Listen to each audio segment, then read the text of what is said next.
आम मामूली सूरत हाल नहीं है, बड़ी डेंजरस सूरत हाल। तो बड़ी फिर अलार्मिंग बात है। कैसे स्कैन होंगे? 3 भारतीय नौसेना जहाज INS शार्दुल, INS तीर, INS वीरा इस समय पर्शियन गल्फ में मौजूद है। इसराइल ने स्टेटमेंट दिया है कि ईरान के इस अटैक के बाद अब कॉन्सिक्वेंसेस होंगे, इसके नताइज ईरान को भुगतना पड़ेंगे। अमेरिका ने फौरी तौर पे अपने इत्तेहादियों को कहा है ईरान के खिलाफ अब एक्टिविटी करेंगे। इस वक्त जो बहुत बड़ी डेवलपमेंट है पूरी दुनिया के लिए, पाकिस्तान के लिए, ऐसी सिचुएशन में ईरान ने हेल्प मांग ली है इंडिया से। मैं आप लोगों को बताता चलूं कि ये वही ईरान है जिसने अब से कुछ ही दिनों पहले, कुछ ही हफ्तों पहले इंडिया को गजा से कंपेयर किया था कि भाई इंडिया में भी गजा जैसी सिचुएशन है। तो मैं एक बार फिर खुशामदीद। और अब वो तनाजा जिसने मिडिल ईस्ट को इस वक्त अपनी लपेट में ले रखा है, ईरान की जानिब से जिस तरह इसराइल को टारगेट किया गया, उस बारे में मुसद्दका इत्तलात नहीं है कि इसराइल के अंदर जानी और माली नुकसान कितना हुआ। मुतज़ाद दावे किए जा रहे हैं, जबकि दूसरी तरफ अमेरिका ने यह पैगाम दिया है कि वो इसराइल के साथ खड़ा है। मीनवाइल इसराइल का ये कहना था कि अब वो रिस्पॉन्स के लिए वक्त और जगह का इंतखाब खुद करेगा। हम देख रहे हैं कि लेबनान में इसराइल की जानिब से कार्रवाइयां शुरू की जा चुकी हैं और वहां शहादतों की भी इत्तलात है। इसके अलावा शाम और इराक में भी मुख्तलिफ मकामात को निशाना बनाए जाने की इत्तलात है। ईरान और पाकिस्तान का बॉर्डर मिलता है कि नहीं मिलता? चाबहार और गवादर के बीच में कितना फासला है, इंटरनेट पे जाके चेक करिए। उस इलाके में इंडियन नेवी एक्टिव हो गई है। इंडिया को इन्वॉल्व होना पड़ेगा, एक टाइम पे क्रिटिसाइज करना और फिर कुछ ही दिनों बाद इंडिया से हेल्प मांगना, ऐसी क्या नौबत आ पहुंची। हम लाते हैं टॉक शोज और अनलिमिटेड एंटरटेनमेंट सिर्फ YouTube पर। अगर आपने अभी तक हमारा चैनल सब्सक्राइब नहीं किया तो अभी सब्सक्राइब करें और बेल आइकॉन को क्लिक करके हमारी लेटेस्ट वीडियोस के बारे में अपडेट जानें। उनको इन्वॉल्व करने में इन अ बिगर वॉर, वो तो इजराइल का ऑब्जेक्टिव काफी अरसे से है कि किसी तरीके के साथ ईरान को उस लेवल पे प्रोवोकेशन की जाए कि वो एक्सक्यूज मिल जाए इजराइल को कि उसको अटैक करे, और स्पेशली न्यूक्लियर इंस्टॉलेशंस, जो कि अमेरिका का भी ऑब्जेक्टिव है कि न्यूक्लियर इंस्टॉलेशंस को नॉकआउट किया जाए। तो मगर ईरान इतना प्रोवोक नहीं हुआ। वो चाहते हैं कि ईरान प्रोवोक होके और कोई एक्सटेंड करे रेजिस्टेंस, फिर इजराइल अटैक करे ईरान को। Iran is in very serious trouble. Israel is not in trouble, America is not in trouble, Iran is in trouble. खदशात कहाँ हैं? हिजबुल्लाह के अंदर है। खदशात कहाँ हैं? ईरान के पासदारान के अंदर है। और खदशात कहाँ हैं? लेबनान और ईरान के दरमियान है। तो ये कोई आम मामूली सूरत हाल नहीं है, बड़ी डेंजरस सूरत हाल है। तो बड़ी फिर अलार्मिंग बात है। कैसे स्कैन होंगे, अगर कैसे वो लोग पकड़े जाएंगे जो सहूलतकारी कर रहे हैं इजराइल की और अपने ही मुल्कों के अंदर अपनी ही लीडरशिप को उड़वा रहे हैं। और ईरान के लीडर्स की भी जान फिर एक तरह से खतरे में। इसीलिए उन्होंने बर वक्त जो है अली खमेनी साहब जो है उनको ट्रांसफर कर दिया है, शिफ्ट कर दिया है एक महफूज जगह पे। अब देखना यह है कि ये वेस्ट की तरफ से प्रेशर अब बढ़ाया जाएगा, ईरान के ऊपर प्रेशर बढ़ेगा। सबसे पहली जो दुखती रग है ईरान की वो है पासदारान जी, और पासदारान पे पाबंदी की बात जो है वो अमेरिका ने भी कर दी है, बरतानिया ने भी कर दी है, फ्रांस ने भी कर दी है। और गालिबन जो G7 है वो भी इसमें शामिल हो जाएगी अगर ऑलरेडी नहीं हो गई है। और ये जो पाकिस्तानी जो तुम हल्ला कर रहे हो ना कि हम ईरान के साथ हैं, आलम इस्लाम, वो बेवकूफों, तुम्हारा जो गवादर है ना, तुम्हारा जो गवादर है, मैप पे चेक करो चाबहार कितनी दूर है। चेक करो मैप पे। तुम्हें यही समझ में नहीं आया कि गेम क्या है? आलम इस्लाम, आलम इस्लाम।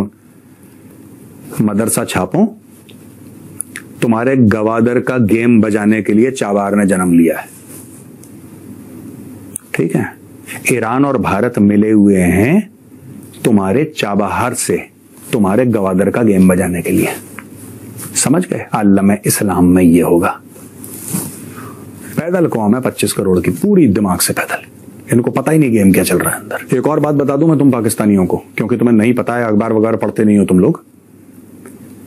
इंडियन नेवी के 3 जहाज ईरान के सामने एक्टिव हो गए हैं। वो कह रहे हम ट्रेनिंग करने गए हैं ईरान के पास। We have gone for training.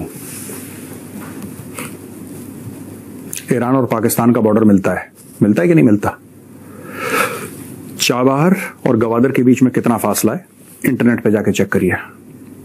उस इलाके में इंडियन नेवी एक्टिव हो गई है। तुम्हारी कौम ईरान को धोखा देने वाली है मेजर गौरव आर्या ने बोल दिया, लिख लो पत्थर में, सेव कर लो। इस टाइम पूरी दुनिया बात कर रही है इस्राइल ईरान, इस्राइल लबनान और जो भी इस टाइम जंग की सिचुएशन है उसके ऊपर, लेकिन ऐसी सिचुएशन में ईरान ने हेल्प मांग ली है इंडिया से। मैं आप लोगों को बताता चलूं, कुछ लोगों को वैसे भी पता होगा लेकिन कुछ लोगों को नहीं पता, तो बताता चलूं, ये वही ईरान है जिसने अब से कुछ ही दिनों पहले, कुछ ही हफ्तों पहले इंडिया को गजा से कंपेयर किया था कि भाई इंडिया में भी गजा जैसी सिचुएशन है। एक टाइम पे क्रिटिसाइज करना और फिर कुछ ही दिनों बाद इंडिया से हेल्प मांगना, ऐसी क्या नौबत आ पहुंची कि पाकिस्तान को हेल्प का नहीं बोला, सऊदी अरेबिया को हेल्प का नहीं बोला, लेकिन इंडिया को हेल्प का बोल दिया गया। और पूरे खित्ते में अमन के लिए इंडिया की हेल्प की जरूरत है, तो इंडिया फिर कहीं ना कहीं इन्वॉल्व होगा, या इंडिया चले पीस के लिए, रिलेशन बेहतर करने के लिए या जंग को रुकवाने के लिए अपना रोल जरूर प्ले करेगा। मुझे ऐसा लगता है कि कहीं ना कहीं एट द एंड इंडिया को इन्वॉल्व होना पड़ेगा, चाहे वो जंग रुकवाने के लिए ही इन्वॉल्व होना। कुछ वक्त पहले मालदीव्स ने भी बहुत खरी खोटी कही थी भारत को और फिर घुटने पर उतरना पड़ा, और मैंने ही आपके साथ ये बात कहा था कि कुछ दिन में आप देखिएगा कि मालदीव्स जो है और मालदीव्स की जो सरकार है वो घुटने पर बैठी रहेगी। उसके बाद बांग्लादेश का हुआ था, बांग्लादेश के जो टेम्परेरी जो वजीर आजम है अब वो भी भारत आने के लिए बहुत गुजारिश कर रहे हैं और मोदी जी के साथ बैठने की बड़ी गुजारिश कर रहे हैं। उसके बाद हमने खतर का देखा, मैंने उस पर भी कह दिया था पाकिस्तान चैनल्स वालों को कि भाई हमारे जो पूर्व नेवी हैं वो पूरी इज्जत के साथ भारत आएंगे, और उसके बाद फिर बुला करके मोदी जी को सरमत्थे और पलकों पे भी बैठा दिया गया। तो ठीक उसी तरीके से ईरान भी भारत से अब मदद मांग रहा है। अब लेकिन थोड़ा सा हम लोगों को चीजों को डिटेल्स में समझना पड़ेगा। कभी इस्माइल हानिया मर रहा है, कभी हसन नसरुल्ला जो है वो बम से चीथड़ों में फट जा रहा है। पूरी दुनिया के आतंकी मुस्लिम, आतंकी सोच रखने वाले मुस्लिम, आतंकी सोच का समर्थन करने वाले मुस्लिम, खुद को सुपीरियर समझने वाले मुस्लिम, खुद के अंदर डिक्टेटरशिप रखने वाले मुस्लिम के मुंह पर जोरदार तमाचा इजराइल अकेला मार रहा है। टेररिज्म ऑर्गेनाइजेशन को कूटने का मौका अमेरिका और इजराइल ढूंढ ही रहा था। और जब अब कुटाई भरपेट हो रही है तो लीजिए, चलिए आइए विक्टिम कार्ड खेल लीजिए विक्टिम कार्ड। और ये तो मुसलमानों का जन्मसिद्ध अधिकार है भाई कि पहले तो छेड़ते हैं और जब उनको छोड़ा नहीं जाता तो वो विक्टिम कार्ड खेलने के लिए खड़े हो जाते हैं। मुझे ऐसा लगता है कि भारत से ईरान जो मदद मांगा है, तो भारत के हमारे आदरणीय प्रधानमंत्री ने इस बात को पहले ही क्लियर किया हुआ है, जीरो टॉलरेंस। टेररिस्ट ऑर्गेनाइजेशन को कभी भी किसी भी हाल में आदरणीय प्रधानमंत्री से ना समर्थन कर सकते हैं, ना सपोर्ट कर सकते हैं, और अगर उसको खत्म किया जा रहा है तो सामने वाले को वो रोकेंगे भी नहीं कि रुक जाओ, मत मारो टेररिस्टों को। ऐसा तो हमारे आदरणीय प्रधानमंत्री कभी नहीं कर सकते। वन अर्थ वन फैमिली का नारा देने वाले और टेररिज्म के खिलाफ प्रखर होकर के सबके सामने अपनी बात को रखने वाले आदरणीय प्रधानमंत्री मोदी जी कभी भी ईरान के इन हरकतों में उनका साथ तो नहीं देने वाले। ये मैं बड़ी जिम्मेदारी से कह रही हूं। अब आती है बात कि हसन नसरुल्लाह के चीथड़ों में उड़ जाने के बाद क्या जरूरत थी ईरान को 200 मिसाइल फायर करने की। तो आपको ये वीडियो कैसा लगा कमेंट बॉक्स में जरूर लिखिए। इस वीडियो को लाइक कीजिए, शेयर कीजिए, सब्सक्राइब करना ना भूलिए आपके चैनल EFC को। तो मिलते हैं अगली वीडियो में। जय हिंद।